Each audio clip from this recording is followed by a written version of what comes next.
This was the kicker that really changed my heart.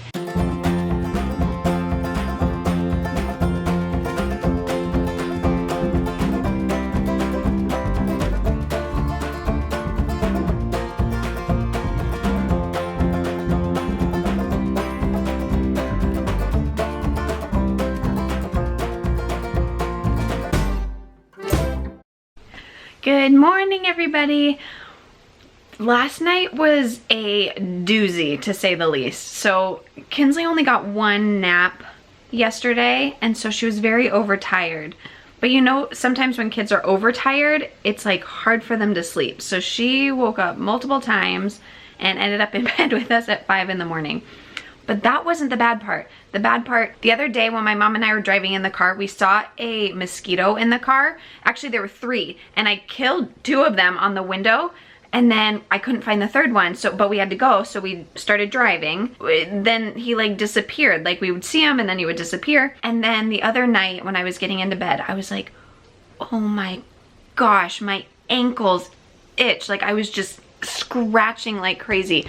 I got eaten alive, I swear. 1, 2, 3, 4, 5, 6, 7, 8, 9, 10, 11, 12, 13, 14, 15, 16, 17, 18, 19, and then this side has a couple. 1, 2, 3, 4, 5, 6, I think. The mosquito like attacked me and I didn't feel it right away. Like I didn't like, you know, you feel like a bite and you like hit it. It must have been like these little bites. And then last night, it took like all my willpower not to like scratch my ankles off. We started putting creams on them, trying to get them to stop itching. I ended up sleeping with my legs up on a pillow with like the blankets like not covering my feet, so like nothing would be touching them. And then this morning we tried another cream that my mom's friend had, and it seems to be helping a little bit. I don't feel like I need to go to town with a hairbrush scratching my feet off. Anyways, that's been our morning. Just dealing with crazy sleep and itching ankles. Kinsley is down for her nap, and then hopefully when she wakes up we'll go on a walk. But I'm nervous to put shoes on because I don't want anything touching my feet. Come on, Kins, this way. Hey, girl. We're gonna go on our walk. We're walking down here where the river is, and there's an actual path all along the river, because we normally walk on the other side where all the houses are. It's nice and paved. I have the stroller. Kinsley doesn't want to be in the stroller. And a beautiful view. Oh, so nice. I really wish I wasn't so far away from birth mom and that we could take her on a walk. I know that she's doing all this inducing stuff on her own, but it would be nice to be able to like go on a walk with her until we can make it back there. We are enjoying some exercise. Oh my gosh, this is so pretty. So pretty. Oh, and Kinsley wants to go for a walk too.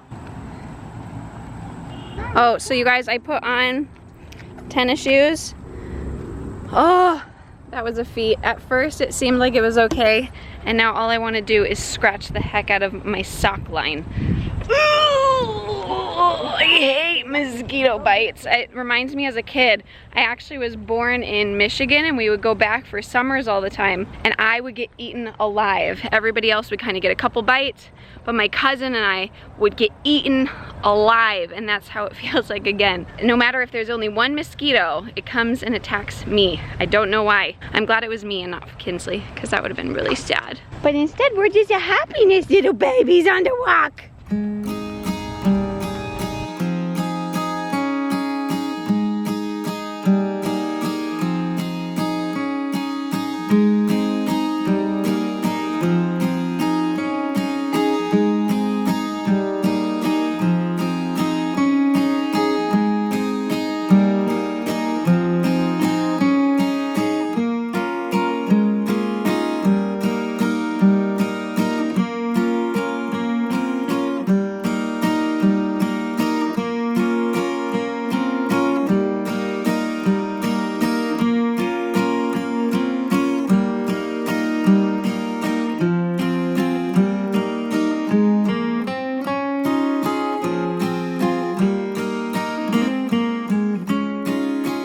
Kinsley, what's that?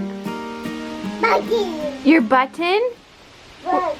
Is that your belly button? Where? Buggy. Good job. Button.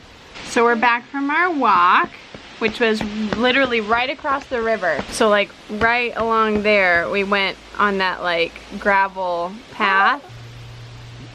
Woohoo! Yahoo! She rocks like all the way. Yep. Good job. Hey you guys, so I'm set up all down here and Kinsley, if you see, is up there wanting to come down. But I figured I'd come down here and do this Q&A I've been telling you guys about. So I just wanted to jump in and start with a couple of the questions that people have asked. So Amy asked about switching from the IVF process to adoption and how we kind of decided on that, and she said it seemed fast. Yes, very much it was fast. It wasn't expected.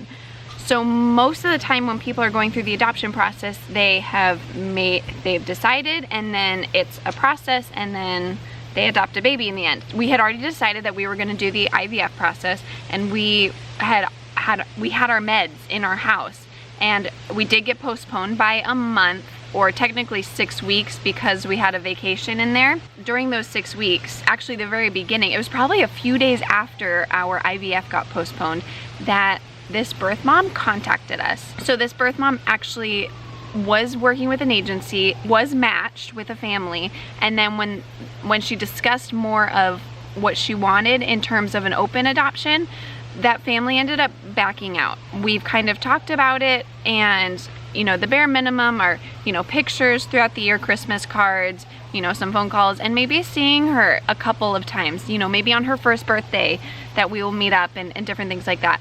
But what's funny with an open adoption is the more that you spend time with the birth mom and you build that relationship, you want to spend time together. So I would love for her to see her daughter grow up. Anyways, that kind of leads us into our next question. Larissa was asking, are we going to do a closed adoption or an open adoption?